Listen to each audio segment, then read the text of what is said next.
సిరిసిల్ల రాజన్న జిల్లా వేములవాడ నియోజకవర్గం కోనరావుపేట మండల కేంద్రంలో హలో మాలా చలో ఢిల్లీ కరపత్ర ఆవిష్కరణ కార్యక్రమంలో పాల్పంచుకున్న మాల కుల బాంధవులకు మండల అధ్యక్షులు మందాల సీనన్న గారికి మరి మాల జేఏసీ నాయకులు మాలల ఐక్య వేదిక శివరాజన్న గారికి జిల్లా అధ్యక్షులు నీరడ్ సీనన్న గారికి మూల కిషోర్ ఉపాధ్యక్షుల గారితో పాటు కరపత్ర ఆవిష్కరణలో పాల్పంచుకున్న మా మాల కుల బాంధవులకు మాల బాంధవులందరికీ ప్రత్యేకమైన అభినందనలు జేబీఎం తెలియజేస్తూ ఢిల్లీలో ఈ నెల 26, 25వ తారీఖు జరగనున్న జంతర్ మంతర్లో రాజ్యాంగ హక్కుల సాధన పోరాటంలో ప్రతి ఒక్కరూ పాల్పంచుకొని విజయవంతం చేయవలసిన అవసరం ఉంది. ఎందుకంటే 15 నుంచి 20% రిజర్వేషన్ పెంచాలి, దళితుల కోసం మరియు పార్లమెంటుకు బాబాసాహెబ్ అంబేద్కర్ పేరు పెట్టాలి. అంబేద్కర్ పేరు కరెన్సీ నోట్ల మీద రిజర్వ్ బ్యాంకుని స్థాపించిన అంబేద్కర్ పేరు కరెన్సీ నోట్ల మీద లేకపోవడం చాలా బాధాకరం. అదే రకంగా ఈరోజు సుప్రీంకోర్టు జడ్జి పైన బూటు దాడి చేయడం, హర్యానాలో ఒక మాల ఎస్పీ చనిపోవడం కూడా చాలా బాధాకరం. దేశంలో ఇటువంటి అన్యాయాల మీద అక్రమాల మీద ఒక్కసారి కేంద్రంలో వాయిస్ వినిపించడానికి మాల మానాడు దళితుల ఐక్యత కోసం పిలిచివాకరణ నాయకత్వంలో జరుగుతున్న హలో మాలా చలో ఢిల్లీని విజయవంతం చేయడానికి మరి కోనరావుపేట మండల మాల కుల బాంధవులు అధిక సంఖ్యలో రావాల్సిన అవసరం ఎంతైనా ఉంది. ఇటీవల తెలంగాణ రాష్ట్రంలో రోస్టర్ విధానంతో మరి సెమీ మత్తర్ ఒక నివేదిక, అది ఎందుకు పనికిరాని చెత్తబుట్టలో నివేదిక. ఎందుకయ్యా అంటే ఒక జిల్లా కేంద్రాల్లో తిరుగుతూ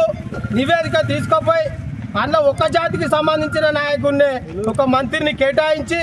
మిగతా మాల జాతికి సంబంధించిన ఎవరిని పెట్టకపోవడం వల్ల ఆ రిపోర్టు తప్పుడ తడక అని చెప్పి ప్రభుత్వానికి మరి మా మాల సంఘాలు మాల జేఏసీలు ఎన్ని చెప్పినా మీరు దాన్ని తీసుకొచ్చి రోస్టర్ విధానంలో 99 జీవో ప్రకారం మరి ఇప్పుడు గ్రూప్ 3లో మాలోళ్లకు గుండుసున్నా,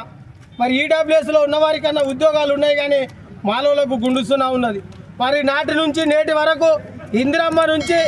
ఈరోజు రాహుల్ గాంధీ వరకు రాత్రి ప్రజలు కష్టపడే దాంట్లో మాలలే ఎక్కువ ఉన్నారు.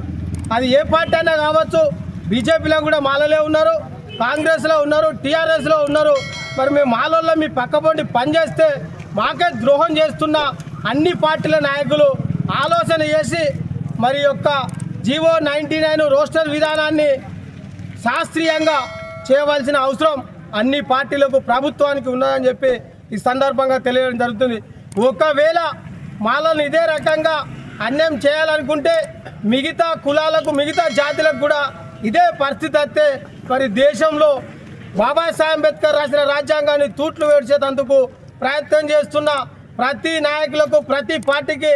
రానున్న తరుణంలో తగిన గుణపాఠం చెప్పనీకి మాలలు నడుం కట్టి ముందుకొస్తే మీ యొక్క పరిస్థితి ఏ రకంగా ఉంటుందో ఒకసారి ఆలోచన చేయవలసిన అవసరం ఉందని చెప్పి ఈ సందర్భంగా మీకు విజ్ఞప్తి చేస్తూ ఆర్టీసీలో వచ్చిన ఉద్యోగాలు కావచ్చు, గ్రూప్ 3 ఉద్యోగాలు కావచ్చు, మరి మాలలకు ఎంబీబీ సీట్లు కావచ్చు,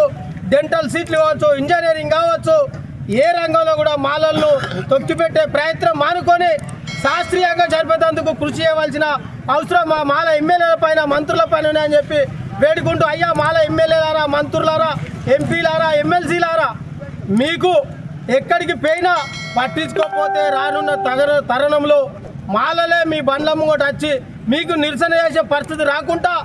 ముఖ్యమంత్రితో మాట్లాడి ప్రభుత్వంతో మాట్లాడి జీవో 99ను సవరణ చేస్తూ శాస్త్రీయంగా చేయవలసిన అవసరం ఎంత అని చెప్పి ఈ సందర్భంగా మీకు వేడుకుంటూ విజ్ఞప్తి చేయడం జరుగుతుంది. మేము వేడుకుంటున్నాం, విజ్ఞప్తి చేస్తున్నాం, మీకు పాదాభివందనాలు అని చెప్తున్నాం. జాతి బిడ్డలం కాబట్టి, మీరు మా జాతి ముఖ్య నాయకులు కాబట్టి. ఇది దాటిపోయిన తర్వాత తెలంగాణ ఉద్యమం ఏ రూపంలో అయిందో ఆ రూపంలో మాలలందరూ నడుం బిగిస్తే దానికి పూర్తి బాధ్యత ప్రభుత్వంలో ఉన్న మాల మంత్రులు, ఎమ్మెల్యేలు, ఎమ్మెల్సీలు, డిప్యూటీ సీఎం గారే బాధ్యత వహించవలసిందని చెప్పి ఈ సందర్భంగా తెలియజేస్తూ జై భీమ్, జై మాల.